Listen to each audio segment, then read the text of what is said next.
네, 오늘 성숙하는 신앙 세 번째 시간인데요.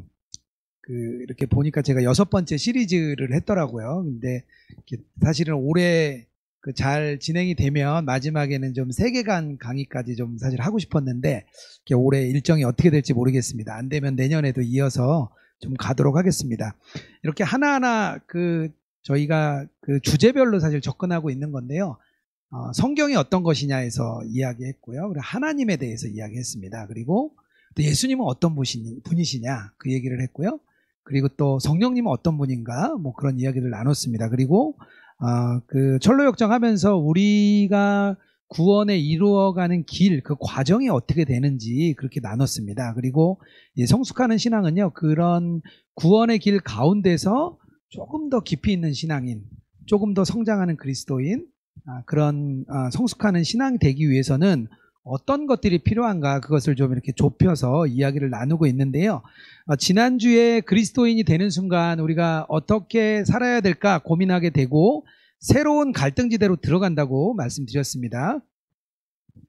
그리고 그 갈등은 육체와 성령의 갈등이라는 건 말씀드렸습니다. 그리고 그 갈등을 넘어서 성숙하는 방법으로 옛것을 벗고 그리스도로 옷 입어야 된다. 그런 이야기들을 계속해서 지난주에 좀 적었습니다.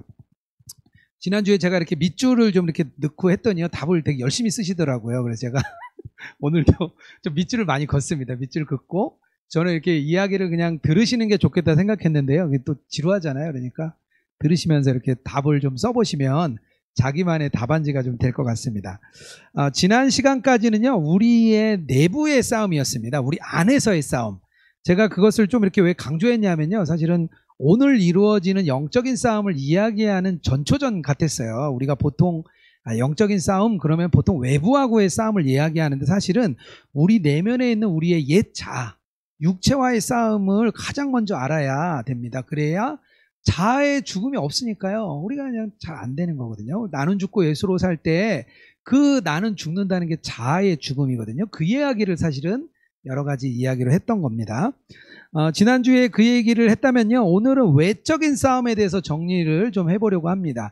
이 내부의 싸움과 외부의 싸움이 왜 중요하냐면요. 이게 사실은 죄의 문제는요. 같이 이렇게 탁 이루어집니다. 외적인 부분에서 이렇게 나를 건드릴 때 그냥 건드리고 지나가면 돼요. 근데 내 내부에 있는 육체의 죄성이 그거랑 딱 만나면 스파크가 일어나면서 죄가 딱 일어나는 거거든요. 그래서 그런 부분들이 우리가 내부와 외부의 싸움을 잘 알아야 됩니다. 골로새 교회의 목회자인 에바브라 우리가 주일 계속해서 강의해 나가고 있는데요. 에바브라가 그랬어요. 교인들이 골로새서 4장 12절에 가면 이렇게 말을 합니다. 안전하고 확신하게 서 있기를 기도했습니다. 에바브라가 교인들이 서 있기를 확신했다는 거예요. 어떤 사람들은 이 말을 듣고 이렇게도 말할 수 있습니다. 아니 그리스도인이 뭐 기껏해야 그냥 뭐 서 있는 정도 하는 거야 뭐 이렇게 말할 수도 있습니다. 그런데 이 말이 사실은요 굉장히 보이지 않는 우리가 전쟁 가운데 있기 때문에 그리고 이 전쟁이 얼마나 치열한지 모르는 사람은요 쉽게 치부해버릴 수 있습니다. 그런데 제가 보기에 에바브라 이 목사님은요 에바브라는 굉장히 그 영적인 싸움이 세다는 걸 알았던 것 같아요. 그래서 우리 안에 있는 우리 귀한 골로새 교인들이 정말 믿음 안에 확신 있게 서 있으면 좋겠다 이렇게 기도를 한 거죠. 에베소서 6장 13절에요 이런 말씀이 있습니다. 그러므로 하나님의 전신갑주를 취하라. 이는 악한 날에 너희가 능히 대적하고 모든 일을 행한 후에 서기 위함이라. 서기 위해서 전신갑주를 이제 취한다고 말을 하고 있습니다. 이 에베소서의 요 구절이 나오기 전에, 그러니까 전신갑주가 나오기 전에 어떤 내용이 있냐면요.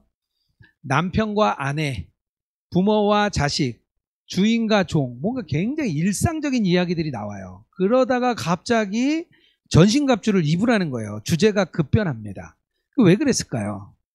그냥 뭐 관계를 막 이야기하고 하다가 갑자기 전신갑주를 입으라는 거예요. 왜 바울 사도는 그랬을까요? 그것은요, 우리의 일상이 가장 넘어지기 쉬운 곳이기 때문입니다. 일상이요, 아내와 남편이 넘어지기 가장 쉽고요. 그리고 또 부모와 자식 간에 넘어지기 쉽고 또 주인과 종, 일자리죠. 직장에서 관계 속에서 넘어지는 게 쉽습니다. 우리가요, 일상에서 마음 놓으면요, 그냥 넘어지는 거예요. 그래서 사도 바울이 가정에서 전신갑주 입으라는 거예요. 뭐 전신갑주가 뭐 밖에 나가서만 쓰는 게 아니라 우리 가정에서도 모든 관계에서도 이 전신갑주, 그리스도로 옷 입는 게 전신갑주거든요. 결국에는 전신갑주는 예수님으로 옷 입는 것인데요. 그것을 놓치지 마라. 이 싸움이 얼마나 중요한지 이야기해주고 있습니다. 그리스도인이 가지게 되는 두 가지 모습이 있는데요. 그건 뭐냐면요. 그리스도인의 삶에는요, 이렇게 믿음에서 오는 기쁨과 평화가 있습니다. 기쁨과 평화가 있어요. 우리 안에 정말 믿을 때 기쁘고 즐겁고 행복하고 주님이 주시는 평안이 있습니다. 예수님이 부활 후에 찾아오셨을 때 첫 마디가 평안이 있으라 이렇게 말씀하시거든요. 동시에 멈출 수 없는 전쟁도 있다. 이게 우리 삶의 두 가지가 공존을 하게 됩니다. 이 땅에서요, 그냥 죄의 영향 없이 나 평안하게 살고 싶어요, 나 평안한 삶이 좋아요, 이렇게 생각하는 게 좋은 믿음이라고 생각하는 사람도 있습니다. 어떤 것에도 흔들리지 않고 믿음은 뭐 완전히 평안하죠, 막 이런 분들이 있어요. 또 어떤 분들은요, 이 땅을 지나는 동안 그리스도인의 삶이 막 우울하고 항상 어둡고 그냥 눈물만 흘리고 그런 것만 생각하면서 나중에 죽어서 천국 가야지 이런 것만 생각하는 또 한류의 그리스도인이 있습니다. 이게 두 부류가 있는데요. 극단적인 것은 이렇게 너무 좀 피하는 게 좋을 것 같습니다. 그래서 항상 웃기만 하는 것도 아니고요. 그렇다고 해서 하염없이 눈물만 흘리는 것도 아닙니다. 두 가지의 그런 그리스도인 안에 두 가지의 모습이 다 있습니다. 그렇다면 영적인 싸움의 대상에서 한번 알아보겠습니다. 우리가 싸우는 사람은요, 뭐 아내나 남편이나 자녀들 이런 아니고요. 회사에 가서 부장님, 사장님과 싸우는 것도 아닙니다. 그런 사람하고 싸우는 게 아니에요. 누구랑 싸우냐? 영적인 싸움을 한다는 거예요. 그리스도인이 어떻게 살아야 되냐? 이거는요, 이 영적인 싸움을 잘 아느냐 모르냐에 달려 있습니다. 그래서요, 이 본질을 알지 못하면요, 상황이 막 다양하게 펼쳐지는데 우리의 인생이 굉장히 스펙타클합니다. 굉장히 풍파도 있고요. 근데 상황이 오면은요, 도대체 이 일이 왜 일어났는지 모르는 거예요. 그 싸움을 모르니까 왜 나에게 이런 어려움이 오는지, 왜 나에게 이런 일만 생기는지, 마치 머피의 법칙처럼 나는 왜 이렇게 가는 것마다 안 되는지 이렇게 생각할 수 있습니다. 하지만 이 영적인 싸움의 본질을 알면요, 오히려 굉장히 단순해질 수 있어요. 굉장히 단순해질 수 있습니다. 그런데 이 영적인 싸움을 이야기하기 전에 우리가 주목해야 될 두 가지가 있습니다. 이거는요, 이 내용은 어디 나오냐면요, 제가 요즘 양육교재, 우리 당신은 행복하십니까? 양육교재 이렇게 교정하느라고 보고 있는데요. 거기에 나와요. 이 두 가지가 나오는데요. 아마 이렇게 가르치거나 듣는 분들은 그거를 깊게 많이 생각하지 못했을 것 같아요.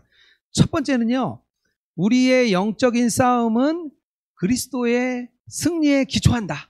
그거에 기초해서 싸우는 거예요. 십자가의 승리를 기초해서 싸우는 거고요. 두 번째는요, 이 싸움의 과정이 굉장히 중요하고요. 이 과정을 거쳐서 결국에는 승리한다는 것입니다. 이 두 가지를 꼭 알아야 됩니다. 그래서 이 두 번째의 과정이요, 성령님과 동행, 예수님과 동행이에요. 그래서 십자가와 동행이라는 두 가지를 우리가 이 영적인 싸움을 이야기하기 전에 이렇게 좀 잘 기억해야 됩니다. 이걸 잘 모르면은요, 그냥 두려움과 염려를 그 안에 싸우게 됩니다. 왜냐하면 내가 싸우니까 두렵고 염려스러운 거예요. 주님이 내 안에 계시고 주님이 싸우시는 거고요. 이미 승리하신 걸 모르니까 계속해서 우리가 어려운 거예요. 그래서 성경은요, 우리를 뭐라고 표현하냐면요, 그리스도의 군사다 이렇게 얘기를 합니다. 그래서 그리스도인의 싸움은요, 우리의 안과 밖으로 온갖 싸움과 두려움을 경험하면서 그리스도께 나가는 겁니다. 안팎으로 싸움과 두려움을 경험하지만 그리스도께 나가는 거예요. 그 세 가지 주된 영역이요, 오늘 읽었던 본문에 있습니다. 제가 좀 써놨는데요. 다시 한번 읽을게요. 그때 너희는 그 가운데 행하여 이 세상 풍조를 따르고 공중권세 잡은 자를 따랐으니 곧 지금 불순종의 아들들 가운데서 역사하는 영이라. 전에는 우리도 다 그 가운데서 우리 육체의 욕심을 따라 지내며 육체와 마음에 원하는 것을 하여 다른 이들과 같이 본질상 진노의 자녀였더니. 그러고 보니까 성경을 안 읽고 시작했네요, 제가. 그죠? 네. 제가 읽은 걸로 네, 대신하도록 하겠습니다. 네, 세 가지 해놨죠. 세 가지 세상 풍조를 따르는 것. 세상이 첫 번째 우리의 싸움의 대상입니다. 두 번째는요, 공중권세 잡은 자 누구죠? 마귀죠, 마귀. 그리고 세 번째, 육체의 욕심, 우리의 육체입니다. 그래서 제가 지난주에 육체에 대해서 얘기를 한 거고요. 이거를 이렇게 저는 이렇게 3인조라고 이야기하고 싶습니다. 3인조. 우리가 3인조와 싸운다 그러면 세상과 마귀와 육체와 싸우는 것이다. 이렇게 이해하시면 될 것 같습니다. 이것들이요, 그리스도와 상관없이 불법으로 자꾸 우리에게 지배권을 행사하려고 들어요. 그러니까 실제는 지배할 수 없는데 자꾸 불법으로 행사를 하는 거죠.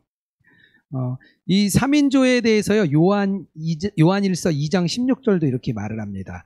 이 세상에 있는 모든 것이 육신의 정욕과 안목의 정욕과 이생의 자랑이니 다 아버지께로 온 것이 아니요 세상으로부터 온 것이라, 이렇게 말을 하고 있습니다. 그래가지고요, 이 세상과 육체와 마귀가 얼마나 오래됐는지요, 이거를 오래된 삼겹줄이라고 표현을 합니다. 오래된 삼겹줄. 그래가지고요, 전도서 4장 이전에 뭐라고 얘기하죠?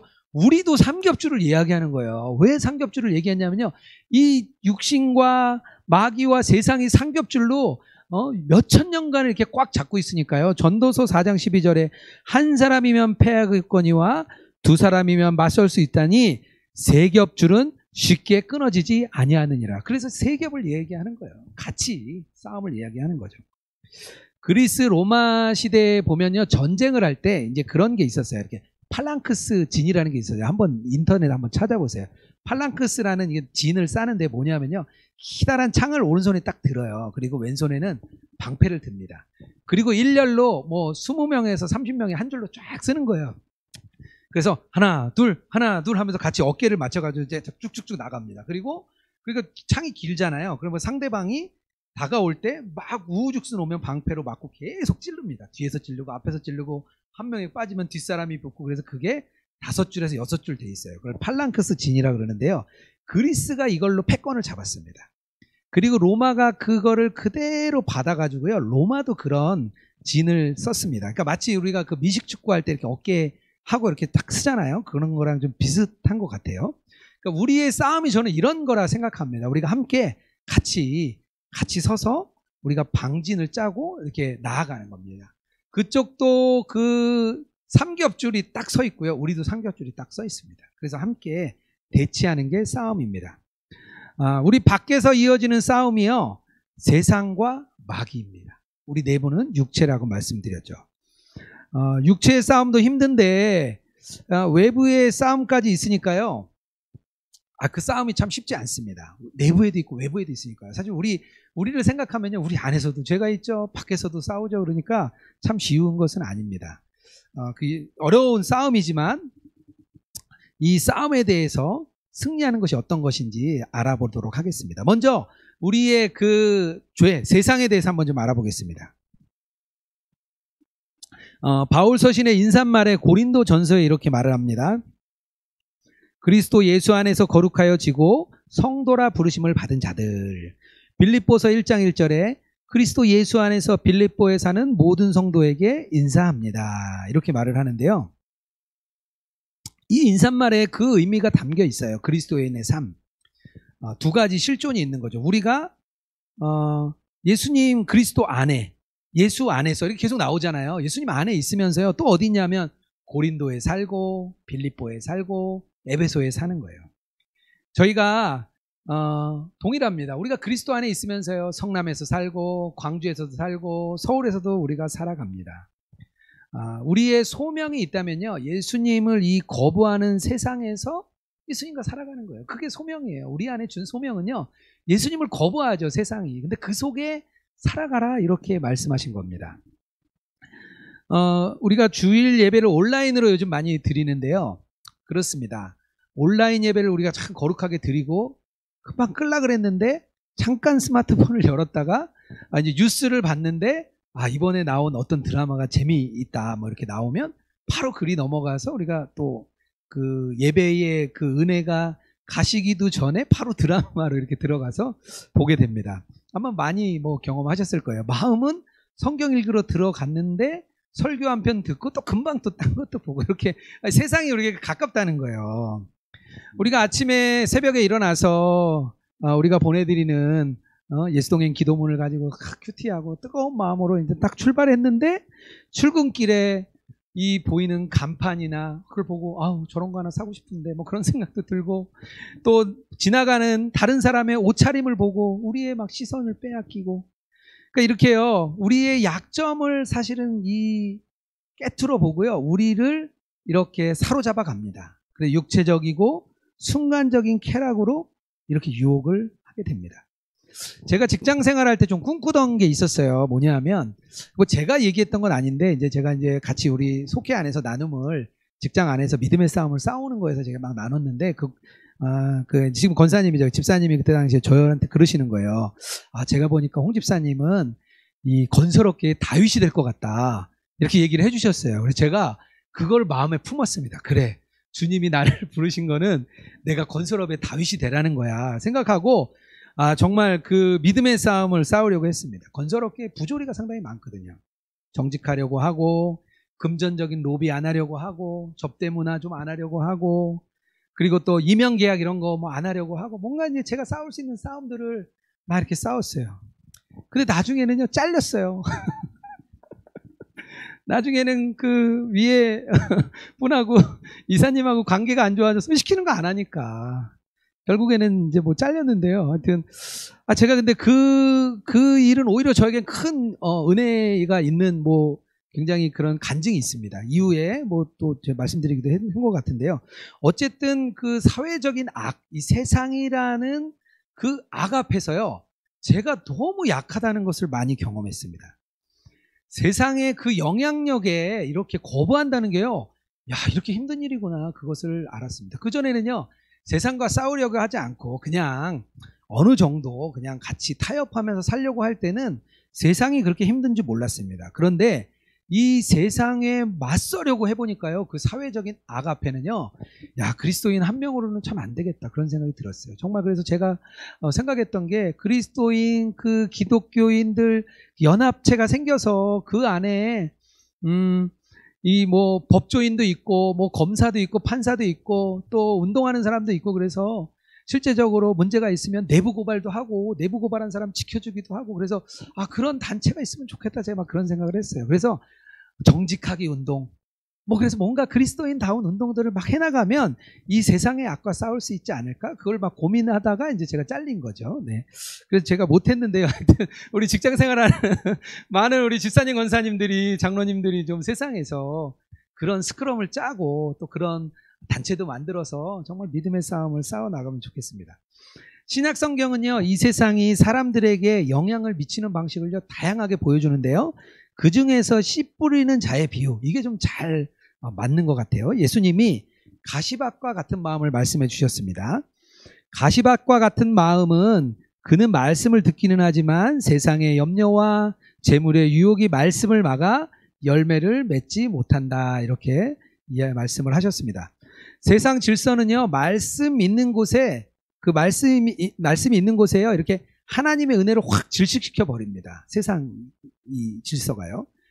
예수님은요, 말로만 신앙 고백하고 세상과 말씀을 이렇게 나란히 두는 사람들이 있을 때, 그때 일어나는 게 바로 이 가시밭이라는 거예요. 이 가시밭은요, 내 마음에 세상과 말씀을 동일하게 둘 때입니다. 결국 우리의 마음이요, 이 말씀으로 호흡하는 거를 그냥 확 못하게 해가지고요, 그 전에 가지고 있던 영적인 생명력마저 우리가 사라집니다. 왜 그렇게 되죠? 우리가 하다가 이제 포기할래. 내가 해보니까 야, 우리 회사는 안 바뀐다. 저 사람 안 바뀌어. 뭐 이렇게 되는 거죠. 마치 복음운동에 힘쓰고 애썼던 우리 위대한 선진의 목회자들이 은사도 행하고 이적도 행하고 정말 놀라운 일을 하셨는데 이 노년에 가서 이 문제가 생기는 것들, 이런 게 저는 이 세상을 그 마음 안에 한켠에 두었던 것이라 생각을 합니다. 세상과 함께 이렇게 자라면은요, 위로 올라가다 보면 같은 높은 자리에 올라가게 되거든요. 그러면 그때부터 위험한 것이죠. 그래서 우리가 세상의 가치와 관점에 지배당하지 말아야 됩니다. 그래서 우리가 이 마음에 있는 이 세상에 대한 애착을 자꾸 이렇게 막 끊어버려야 되는 거예요. 물론 이 땅에서요, 우리가 이렇게 윤택하게 누리는 것은요, 하나님의 선물입니다. 선물이에요. 그거를 뭐 없는 건 아니죠. 근데 문제는요, 이 선물에 너무 우리가 이렇게 꽂힌 거예요. 오히려 그래서 이 땅을 살아가는데 돕기 위해서 생긴 그 선물이 우리를 이 세상에 잡아두는 사슬이 되는 것입니다. 재물이 그렇죠. 권력이 그렇죠. 명예가 그렇죠. 다 그런 거잖아요. 이생의 자랑 다 뭐 그런 거 아닙니까? 고린도서 7장 31절에 말합니다. 세상 물건을 쓰는 자들은 다 쓰지 못하는 자와 같이 하라. 이 세상의 외형은 지나감이라. 사도 바울이 말합니다. 그런 것 없는 것처럼 살아. 그런 것 다 지나가는 거야. 결국 사도 바울은요, 개인의 소유에 집착하지 말라. 그것에 집중하지 말라. 이렇게 이야기를 합니다.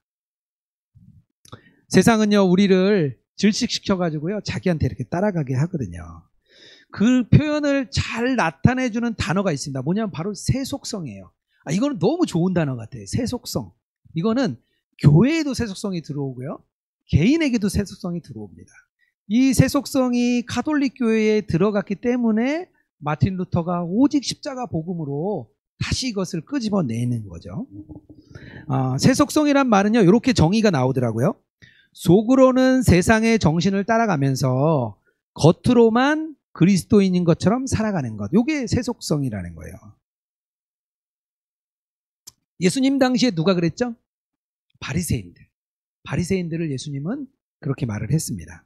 그 사람들은요, 세속적인 방법을 다 동원하면서 길에서 기도하고 또 11조를 내고 어려운 사람을 돕고 했지만 그 마음 가운데는 이 영원한 삶을 추구하는 게 아니라 이 땅에서의 누림을 추구했습니다. 그래서 뭐 독사의 자식들아 이렇게 이야기를 하는 거죠. 세속에 빠지면은요, 그리스도와 이렇게 소원해질 수밖에 없어요. 데마가 그러잖아요. 바울을 버렸는데요, 그 이유는 잘 모르겠어요. 근데 성경에 그렇게 나옵니다. 데마가 세상을 사랑했다 이렇게 나옵니다. 세상을 사랑하니까요, 떠나는 거죠. 이게 바로 세상입니다. 그런데요, 세상이요, 이 밖에만 있는 게 아니라 또 하나의 세상이 있는데요, 바로 우리 안에 있는 세상입니다. 우리 안에도 세상이 있어요. 2016년에 그 목회자 우리 예송일기 세미나가 있어서 저희가 이제 미국에 갔는데요. 그때 100여 개국에서 이제 선교사님들이 오셨습니다. 근데 이제 예수님과 동행하자 이렇게 이야기하고 우리가 예배하고 우리가 함께 사역하는 거 다 예수님과 함께하지 않으면 그거는 실패한 거다. 예수님과 함께하지 않으면 그거는 정말 잘한 게 아니다. 이렇게 얘기를 했어요. 그리고 이제 한 10명, 15명씩 소그룹 모임을 했는데 제가 남미 쪽에 있는 이제 소그룹 팀을 맡았습니다. 근데 한 선교사님이 굉장히 화가 나셨어요. 좀 이제 시니어 선교사님인데 막 화가 나신 거예요. 그래서 왜 그러시냐 그랬더니 그러시는 거예요. 자기가 20년 넘게 사역을 했는데 그러면 내가 했던 사역과 내가 했던 헌신이 다 잘못된 거냐. 나는 세상의 모든 부귀영화 버리고 하나님의 부름을 따라서 이 땅에 와서 이렇게 살았는데 내가 살았던 모든 것이 잘못된 것이냐 뭐 이렇게 물으셨습니다. 그래서 뭐 한참 또 뭐 이야기를 나누고 하면서 그 본질에 대한 이야기를 나눴죠. 교회사에 보면 수도원 운동이 그랬습니다. 수도사들이요, 세상을 버리고 정말 정결하게 살고 싶어서 수도원에 들어갔습니다. 근데요, 나중에 세상을 떠난 수도사들이 결국에는 어떻게 되냐면 타락했습니다. 그래서 수도원 운동이 나중에는 이 같이 가톨릭 교회와 하나가 되면서 크게 타락의 길로 걸었던 수도원들이 많았습니다. 그렇다면 자신의 모습을 주님께 드렸는데 뭔가 문제가 생긴 거죠. 뭔가 문제가. 세상을 떠났어요. 분명히 세상을 떠났고 세상을 떠나 선교지를 갔고 세상을 떠나 수도원에 들어갔는데요. 문제는요, 세상에 대한 이해가 잘못된 것입니다. 우리가 눈에 보이는 것만 세상이 아니라 우리 안에 있는 세상을 놓쳤던 거죠.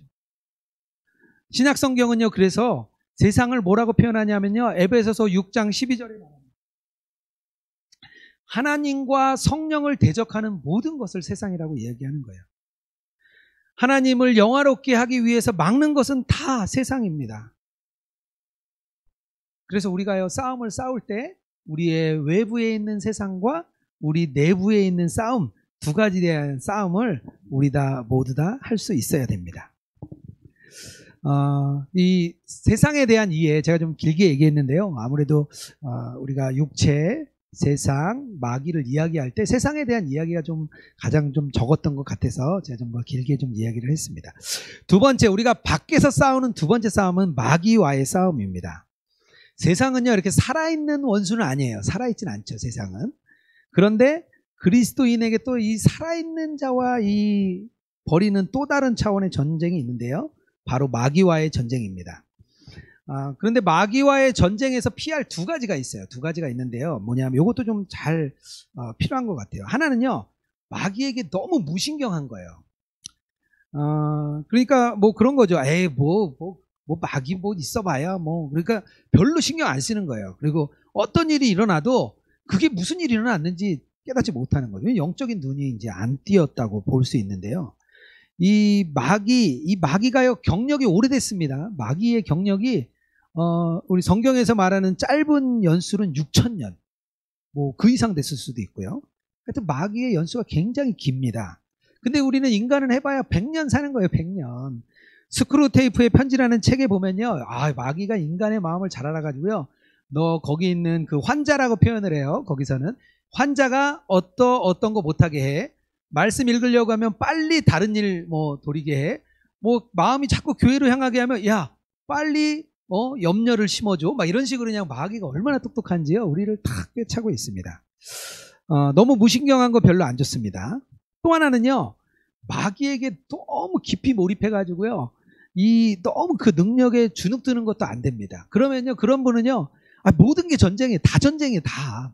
넘어져도 전쟁, 누가 와도 전쟁, 하여튼 조금만 잘못돼도 전쟁이에요. 근데 우리의 삶이 꼭 마귀의 영향만 있는 게 아니라 하나님께서 우리에게 주시는 그런 시험도 있고 또 여러 가지 상황이 있는데 그런 구분이 안 되고 그냥 다 이제 마귀 되는 거죠. 하나님이 분명히 뒤에서 이렇게 역사하고 계신데 그것도 그냥 잘못하면 마귀가 될 수 있습니다. 그래서 너무 거기에 천정응하는 것도 문제입니다. 그래서 두 가지, 사탄의 능력이 얼마나 강한지는 인정하고 마귀의 능력이 얼마나 강한지 인정하면서 그리스도께서 이미 이루신 승리의 그 관점 안에서 다시 한번 그 싸움에 다가가야 됩니다. 마귀에 대한 두 가지, 너무 무신경해도 안 되고요, 너무 몰입해도 안 됩니다.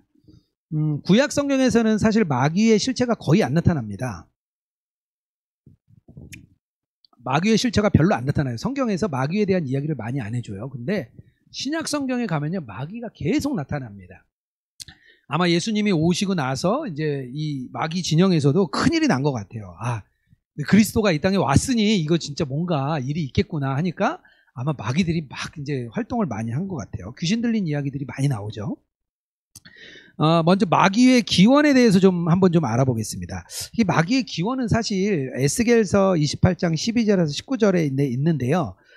성경이 많이를 얘기해 주진 않아요. 많이 얘기해 주진 않는데 여기서 보통 마귀의 그 근원을 찾고 있습니다. 그가 창조되었다. 13절에 나왔는데요. 내가 지음받던 날에 마귀가 창조되었습니다. 마귀도 영원히 존재한 사람이 아니에요. 영원히 존재한 그 존재가 아닙니다. 악은 영원하고 사탄도 영원한 것 같고 뭔가 그 하나님이 선하시면 이 악하고 둘이 싸우는 것 같고 뭔가 그런데 그런 게 아닙니다. 분명히 마귀도 지음을 받았습니다. 유한한 존재인 거죠. 그것을 우리가 알 수 있고요. 14절에 보면요, 기름 부음을 받고 지키는 그룹이었습니다. 그룹 케루빔이죠. 케루빔이 좀 천사들 중에 높은 존재입니다. 근데 그 존재는 하나님을 경배하고 하나님을 예배하던 그런 케루빔, 가장 가까운 자리에 있었던 그룹인데요. 그 그룹이었던 것 같아요. 그리고 성경의 많은 구절을 통해서요, 뭐라고 또 이야기하냐면요, 천사들 중에 가장 뛰어난 존재였다, 이렇게 이야기를 합니다. 그리고 15절에 보면요, 또 무슨 얘기가 나오냐면요, 내가 지음받던 날로부터 내 모든 길에 완전했죠, 옛날에. 마침내 내게서 불의가 드러났다 그래요. 17절에 말합니다. 내가 아름다움으로 마음이 교만하였으며 내가 영화로움으로 내 지혜를 더럽혔으며. 거기 적어드린 거에 쭉 나오고 있죠. 그는 하나님을 예배하고 찬양하는 일을 했습니다. 하나님 가장 가까운 그룹이었으니까요. 그런데요, 대신 자기가 예배를 받고 싶어 했습니다. 하나님과 대등하게 되고 싶어서 죄를 범하고 하나님께 내던져지고 말았습니다. 이사야서 14장에도 비슷한 내용이 나오는데요. 너 아침의 아들 계명성이여 어찌 그리 하늘에서 떨어졌으며. 계명성이라고 얘기해요. 여기서 이제 떨어진 것을 이야기합니다. 마귀의 기원이 좀 이렇습니다. 마귀의 능력은요, 마귀가 좀 능력이 많아요. 마귀의 능력이 많은데 천사나 우리보다 능력이 많은 건 확실합니다. 이거는 확실해요. 미가엘도 마귀를 함부로 비방 못합니다. 천사장인 미가엘도 유다서 9절에 보면 거기 보면 이렇게 함부로 정죄를 내리지 못합니다. 그리고 베드로전서 5장에 보면 우는 사자라고도 표현을 하고요. 리워야단, 용 이런 것으로도 표현을 합니다. 그리고요, 사도행전 10장에 보면 마귀에 눌린 모든 사람을 고치셨다 이렇게 이야기하는 걸 보면 분명히 우리 몸에 영향을 미칩니다. 마귀가 우리 몸에 들어와서 우리가 영향을 미치는 존재인데요. 이렇게 보면 좋을 것 같아요. 마귀가 모든 악의 기원이다. 뭐 이렇게 봐도 좋을 것 같아요. 마귀로부터 그런 악한 것들이 나오기 때문에요. 이 세상의 신이고 공중권세 잡은 자고 죽음의 세력을 잡은 자. 히브리서는 그렇게 얘기합니다. 마귀와 그 사자들. 하여튼 성경도요, 마귀를 이렇게 가볍게 이야기하진 않아요. 마귀의 능력과 그 지위를 강조합니다. 마귀가 좀 이제 보통은 아닌 것 같아요. 네. 그리고 마귀는요, 또 하나, 두 번째는요, 마귀는, 허용적인 하나님의 의지 안에서만 활동을 합니다. 하나님이요, 어느 정도 자신의 테두리를 딱 이렇게 쳐놨죠. 우리가 철로역정에 보면 이렇게 아름다운 집에 들어갈 때 사자가 있는데 어떻게 사자가 딱 묶여 있잖아요. 사단을 딱 묶어 놓습니다. 욥기에서도 보면요, 하나님께서 일정 수준에까지만 딱 허락하시는 선 안에서만 마귀가 자기의 능력을 행합니다. 그래서요, 마귀는 하나님의 허용하는 의지 안에서만 활동한다. 이것도 마귀에 대해서 좀 우리가 좀 알 필요가 있습니다. 또 마귀는요, 유한한 존재예요. 유한한 존재. 마귀는 하늘에 거하는데요, 이런 말이 있습니다. 땅을 두루 돌아 여기저기 다닌다라는 기록이 있어요. 그러니까 결국에는 하나님은요, 어디에나 계시거든요. 하나님은 우리가 편재하다고 편재를 이야기하는데요, 마귀는 한 번에 한 장소만 있을 수 있는 존재입니다. 대신 많은 대리자들이 있기 때문에 아마 그것을 통해서 우리를 속이고 이제 기만하는 것 같습니다. 그것을 우리가 잘 알면 좋겠습니다.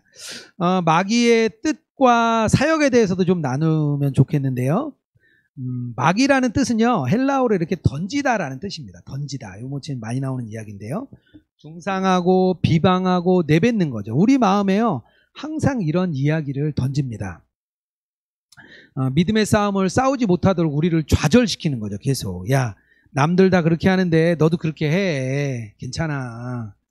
문화가 그런 거니까 괜찮아. 이렇게 계속 자꾸 듣다 보면요, 에이, 괜찮겠지. 그리고 이렇게 우리 마음이 금방 넘어갑니다. 그리고 또 이렇게도 얘기하죠. 너 같은 녀석이 무슨 교인이냐. 뭐 이런 이야기들을 합니다. 가뜩이나 이렇게 폐전병 같은데 우리 마음에 그냥 도장을 이렇게 확 찍어 버리는 거죠. 뭐 성육신 사건, 부활 사건 이런 것들도요, 다 과학적으로 맞지 않는 거야. 이렇게 교활하게 얘기를 합니다. 심지어는 신학자들도 이야기를 해요. 그 김효성 목사님이라고 뭐 간증집이 되게 유명한데요. 그 목사님이 독일에 공부하러 갔더니 너무 유명한 교수여서 수업을 그 강당에서 할 정도로 뭐 학생들이 많이 온대요. 그래서 자기도 거길 갔더니 그 교수님이 그러더라는 거예요. 성경을 이렇게 막 보여주면서 이 성경은 겉껍데기하고 뒷껍데기만 가죽이 진짜고 나머지는 다 가짜라고 그렇게 얘기를 해서 자기가 너무 충격받았다는 거예요. 그래서 친구한테 끝나고 나서 내가 독일어를 못해서 그런 거냐 그랬더니 그 친구가 그러는 거예요. 너는 그걸 진짜 믿냐? 이렇게 물어보더라는 거예요. 너 성경을 믿어? 그래서 자기가 너무 놀랬대요. 그럼 당신은 안 믿고 여기 온 거야? 그랬더니 그 친구 하는 얘기가 직업이 좋잖아. 그렇게 얘기를 하더라는 거예요. 독일에서 가장 좋은 공부 잘하는 사람이 어디 가냐면 신학대학 갑니다. 제일 위 신학대학 가고요. 그 다음에 법학, 의학 이렇게 간다 그래요. 그래서 독일의 신학은요, 굉장히 깊이가 있고 또 사회에서 굉장히 인정받는 그런 직책이기도 합니다. 목회자가요. 그런데 그들에게 신학이라는 것이 이렇게 학문으로 흘러버리니까 문제가 생깁니다. 제가 이 던지다라는 우리의 마음을 이렇게 비방한다는 거에 굉장히 제가 한번 뼈저리게 경험했던 적이 있어요. 제가 청년 시절이었는데요. 저희가 이렇게 수련회를 이제 갔어요. 수련회를 갔는데 제가 그 수련회 찬양 인도를 맡았습니다. 그래서 연습도 많이 하고 이렇게 찬양 인도를 이제 연습해서 갔어요. 그래서 우리가 한 50명 정도가 모여서 이렇게 찬양을 이제 저녁 집회를 시작하려고 찬양을 하기로 했는데요. 그래서 제가 한 30분 정도 찬양하고 그 뒤에 30분 정도 이제 기도자가 받아서 기도하기로 했습니다. 그런데 한 곡을 딱 불렀는데요. 갑자기 제 귀에 그런 말이 들리는 거예요. 야, 너 같은 애가 무슨 찬양을 인도하냐? 그 얘기가 제 마음에 쑥 들어온 거예요. 근데요, 첫 곡을 부르고 나서 그게 들어오니까요, 다음 곡을 못 부르겠는 거예요. 그래서 제가 기도하자 그랬어요. 기도합시다. 그리고 좀 낮을 줄 알았는데 안 낮이더라고요. 그래서 다음 30분 후에 해야 될 기도자에게 가서 나 못하겠어. 빨리 기도해. 그래가지고 제가 그때 얼마나 이렇게 그날의 기억이 잊혀지지가 않았어요. 야, 이게 사단이 무너뜨리려고 하니 끝나고 나서 왜 그랬냐고 물어보는데요. 할 말이 없는 거예요. 너무. 그래서 그때 제가 너무 많이 어려웠던 기억이 났습니다. 사단이요 이렇게 하여튼 잘 속입니다. 또 마귀를 사탄이라고도 부릅니다. 사탄이라는 말 뜻이요 원래 몰래 이렇게 매복해 있는 것을 말합니다. 우리가 영문도 모르는 유혹과 갈등에 휘둘리는데요. 그것은 이 사단, 이 매복해 있는 자가 나타나기 때문입니다. 우리의 삶에 두려움과 의심이 생기는 것도요.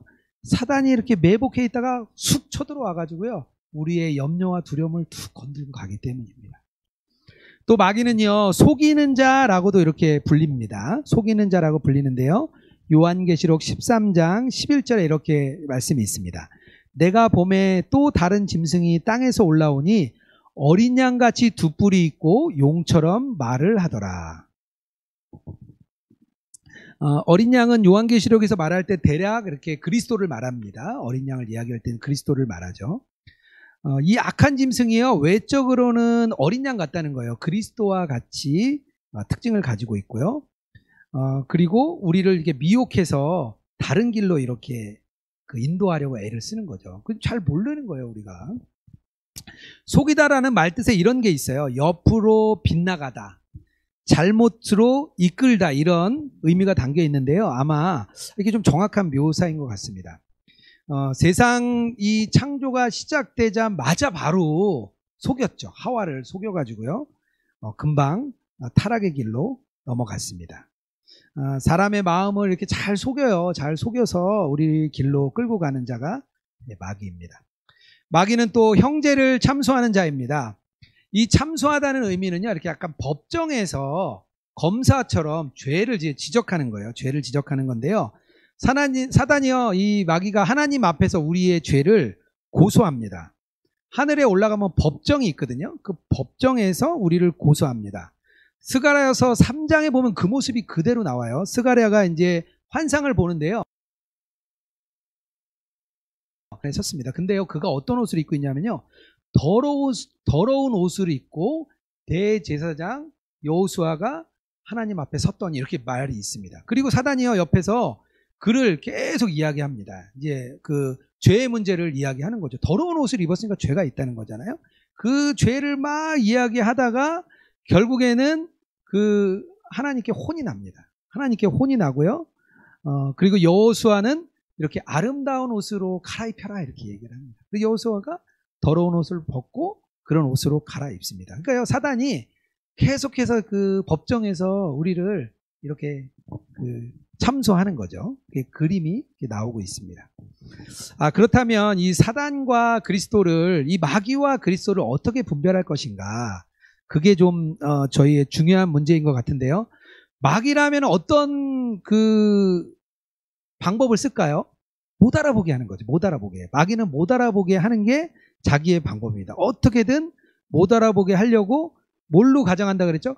광명의 천사로 가정을 하는 거예요. 광명의 천사. 고린도 후서 11장 14절에 보면 광명의 천사로 가정을 해가지고요. 이렇게 못 알아보게 합니다. 그게 이제 아주 마귀의 수법이에요. 그렇다면 어떻게 우리가 구별할 수 있을까요?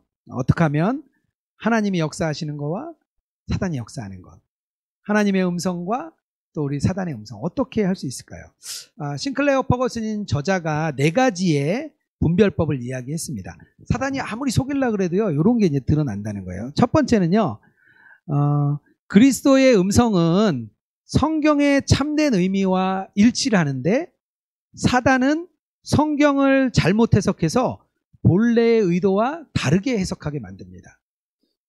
그러니까 성경을 우리가 좀 잘 알아야겠죠. 성경을 좀 잘 알아야 됩니다. 그래야 이 본문을 해석하는데 잘못 해석하지 말아야 된다는 거예요.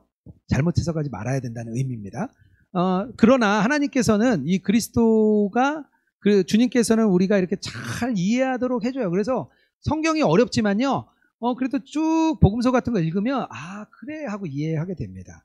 잘 세부적인 것까지는 이해가 안 되죠. 문화도 다르고 역사도 다르고 그런 질문을 하잖아요. 왜 우리가 유대교 역사를 배웁니까? 이렇게 모르는 분들이 질문을 하죠. 그러니까 좀 어렵는데 듣고 나면 그게 이해가 돼요. 복음이라는 게 원래 그런 거거든요. 이해가 되는 거죠. 그래서 성경을 좀 잘 알아야 된다. 그걸 좀 이야기하는 것 같습니다. 두 번째는요, 그리스도의 성품을 잘 반영합니다. 성품이 뭐냐 하면요, 성결하고 화평하고 이런 거죠. 그리스도의 성품 있잖아요. 온유하고 이런 것들을 잘 반영을 해요. 반면 사탄은요, 불만 있고 불평하고 이런 걸 계속 부추깁니다. 그리고 분열하고 또 조화를 깨뜨리려고 해요. 자꾸 그런 거 하는 거죠. 그러니까 우리가 교회 안에 모임이 있는데요, 우리가 하나 되고, 하나님 뭘 기뻐하시죠? 하나 되는 거 기뻐하는 거예요. 근데 자꾸 이 깨지는 것을 사단은 원하는 거죠. 올해 초에 마지막으로 이제 일본 세미나에 갔었습니다. 일본 세미나에 갔었는데요. 그때 제가 한번 얘기를 나눈 것 같은데요. 일본 세미나에 갔는데 우리가 한 2-3달 전부터 준비를 다 하고 갔어요. 갔는데 그쪽에서 담당하시는 선교사님이 우리의 일정표가 틀리다는 거예요. 우리의 일정표가 다르다. 그래서 우리가 준비했던 3-4시간의 프로그램이 있는데 그걸 다 줄여서 1시간만 하라는 거예요. 그리고 이제 목사님들은 올라갈 준비가 됐고, 그래서 너무 마음이 어려웠습니다. 근데 제 마음 안에 들어온 게 뭐였냐면요, 그때 저희도 우리 예수동행운동 팀이 갔죠, 제자훈련국도 갔죠, 선교위원회도 갔죠, 또 다양한 팀들이 모였어요. 그리고 우리가 가면서 어떤 기도를 했냐면요, 교회 학교도 우리가 하나님 하나 되게 해주세요, 이걸 막 기도했어요. 우리가 갈 때 그 생각이 딱 난 거예요. 그래, 하나님께서는 하나 되기 원하시는데 이 문제에 있어서 내가 잘 봐. 화가 막 났는데 그걸 참았어요. 근데 1시간이 딱 끝나고 나서 그 담당하는 이제 분이 오셔서 너무 은혜롭다는 거예요. 그래서 뒤에는 그냥 원래대로 해라, 이렇게 말씀해 주셨어요. 그래서 그냥 자연스럽게 풀려나간 거죠. 하여튼 이렇게 하나 되게 만드는 거, 이게 그 분별의 하나의 방법이에요. 세 번째는요, 그리스도의 성품은요, 이렇게 온유함은 이렇게 우리 안에 믿음을 타오르게 하는데요, 사탄은 오히려 우리에게 믿음을 꺼지게 합니다. 우리에게 불화살을 쏴가지고요, 계속 자꾸 믿음이 꺼지게 해요. 우리가 믿음이 막 불타오르면 이게 사단은 자꾸 그거를 꺼뜨리려고 합니다. 그래서 우리가 뭘 이렇게 그런 것 같아요. 이게 죄인가요? 이렇게 많이 물어봐요. 드라마 많이 보면 죄인가요? 영화 많이 보면 죄인가? 이런 아주 질문들을 많이 이제 그런 이제 마음에 어떻게 보면 뜨거움이 있으니까 물어보시는 거겠죠. 근데 자꾸 드라마만 봤는데 믿음이 막 불타오르고, 내가 드라마 봤더니 야, 그래, 정말 내가 믿음 안에 저 사람처럼 살아, 이런 마음이 막 생기면 드라마 얼마든지 보셔도 돼요. 볼수록 믿음이 자라는데, 그런데 볼수록 이거 자꾸 마음이 꺼지는 것 같으면 절제할 필요 있는 것 같습니다. 그런 부분이겠죠. 네 번째는요, 그리스도께서는요, 그분의 고난에 동참하도록 부르십니다. 그러나 사단은요, 그리스도의 십자가로부터 이렇게 멀어지게 하려고 합니다. 예수님이 광야의 시험을 나갔을 때 사단은 광야의 시험을 빨리 끝내게 하죠. 자, 내 세상 줄게. 너 세상 구하러 왔잖아. 내가 바로 줄게. 이거 하나만 해. 그럼 길게 필요 없어. 이런 거죠. 베드로가 그래도 도망갔지만 그래도 수제자인데, 그래도 예수님 가까이서 보려고 이렇게 예수님한테 십자가에 갔다가 그 대제사장 뜰에서 3번 부인하게 되죠. 자꾸만 십자가로부터 우리를 멀어지게 합니다. 그래서 요거 4가지의 분별을 잘 기억해 놓으셨다가 좀 활용하시면 좋겠습니다. 우리는요, 마귀를 대적할 수 있습니다. 그런데 마귀가 이렇게 굉장히 강력하죠. 세상도 강력하고 마귀도 강력합니다. 그런데요, 우리는요, 이길 수 있습니다. 왜냐하면요, 마귀가 하나님의 그 능력 아래 제한되어 있기 때문입니다. 그리스도께서요, 이미 자신의 부활을 통해서 십자가와 부활, 근데 부활을 통해서 이미 이기신 것을 선포하신 겁니다. 그리스도인들은요, 우리가 그리스도로부터 힘을 받아서 우리가 대적할 수 있습니다. 그래서 마귀를 대적하라, 그리하면 너희를 피하리라, 이렇게 야고보 사도가 말씀을 하셨습니다. 부활하신 주님의 능력으로 우리가 그것을 이겨낼 수 있는 거죠. 우리가 세상에 대한 이야기를 했는데요. 세상을 이기는 것, 그럼 세상을 이기는 것, 이 마귀를 이기는 것은 무엇이냐 이야기할 때 바로 우리의 믿음입니다. 요한일서 5장 4절인데요. 무릇 하나님께로 난 자마다 세상을 이기느니라. 세상을 이기는 승리는 이것이니 우리의 믿음이라. 우리의 믿음이 세상을 이긴다고 말해주고 있습니다. 그리스도인이 이렇게 뭐 줄어드는 것에서도 우리가 좀 안타까움이 좀 있습니다. 세상에 있으나 세상에 물들지 않은 그리스도인들이 많아져야 되는데 그렇지 못한 안타까움들이 저에게도 있고 우리 안에 좀 있습니다. 그런데요, 성경은요, 그런 사람이 적다고 걱정하지 말라는 거예요. 왜 그럴까요? 왜 그런 사람이 적어지는데 왜 걱정하지 말라는 거죠? 왜냐하면요, 그리스도인이 줄어들수록 그 개개인이 하나님 앞에서 더 중요함이 커지기 때문이에요. 그 중요함이 계속 커진다는 거예요.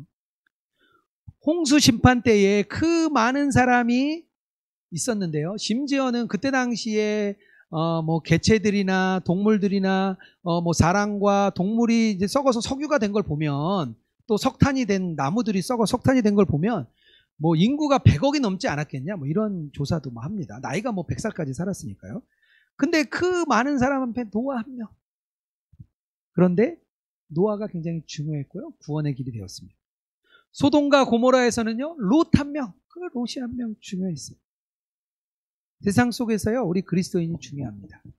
처음 동행일기를 쓰기 시작하고 제가 이제 그 동행일기 사역자가 처음으로 돼서 들어갔을 때 이게 주변에서들 막 되게 좋아했어요. 왜 이제 우리도 이제 이런 이 동행일기, 그다음에 영성일기였죠.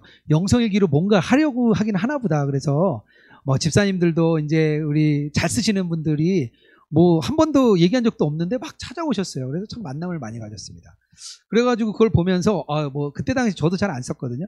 저는 잘 안 쓰지만 쓰는 사람이 많은가 보다 이렇게 생각을 했어요. 그래서 이렇게 보니까 도대체 얼마큼 쓰는지 모르겠는 거예요. 그래서 이제 업체에 부탁을 해서 이 사이트에 그 개발을 좀 했습니다. 제가 직장 생활을 할 때 이제 그런 사이트를 개발해서 이제 원가 조사하는 걸 한번 했었거든요.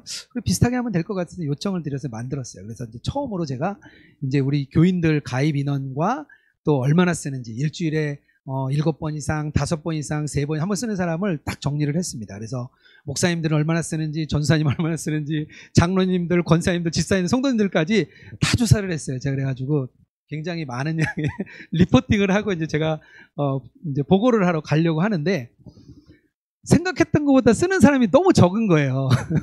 잘 쓰는 사람, 한 일주일에 3번 이상 쓰는 사람이 당시에 한 2% 정도 되더라고요. 그래서 이걸 보니까 목사님이 그래도 3년 이상 이걸 그렇게 강조해 왔는데 2%밖에 안 됐는데 제가 좀 이렇게 보고하기가 좀 이렇게 죄송한 거예요. 그래서 그냥 모른 척하고 좀 있을까 하다가 그래도 좀 현실을 좀 아시는 게 필요할 것 같다. 제가 그런 생각이 들어서 보고를 했습니다. 그랬더니 말없이 그걸 한참을 보시더라고요. 내용을 한참을 보셔서 제가 많이 실망하셨나 보다. 우리 유성 목사님이 많이 실망하셨나 보다 생각을 했는데 갑자기 그러시는 거예요. 많다는 거예요. 많네요. 그러시는 거예요. 그래서 목사님 2%입니다. 그랬더니 많네요. 그러시는 거예요. 그래서 그러더니 또 한참을 생각하시더니 자기가 보기에는 한 명이 1000명을 끌고 간다는 거예요. 그렇게 이렇게 말씀을 하시더라고요. 한 명의 증인이면 1000명을 끌고 갈 수 있다. 그러니까 그렇게 생각하니까 우리 교인이 이제 뭐 몇천 명 되는데 2%니까 수백 명 있잖아요. 한 200, 300명 있었는데 그렇다면 되겠구나 그런 생각을 했습니다. 그러니까 인원이 적고 우리가 정말 믿음의 싸움을 싸울 사람이 적어도요 정말 증인들이 서 있으면 세상 가운데 빛을 발할 수 있습니다. 그리스도인의 영적인 싸움에 대해서 좀 나누었습니다. 은혜 안에 자라고 성숙할수록 자연스럽게 우리 마음속에서요 이 세상과 이 마귀를 분별할 수 있습니다. 그리고요 주님의 음성을 잘 듣고 이렇게 따라가는 거는요 우리의 특권이에요. 아무나 있는 게 아닙니다. 그것은 우리의 특권이에요. 하지만 우리가 이 3인조와의 싸움을 절대 등한시하지 말고요 정말 예수님 안에서 그 싸움의 승리, 정말 예수님과 동행하며 예수님을 바라보며 믿음의 싸움을 계속해서 싸워 나가는 것이 성숙한 그리스도인이고 바로 우리들의 모습입니다. 그렇게 되기를 주님의 이름으로 축복합니다.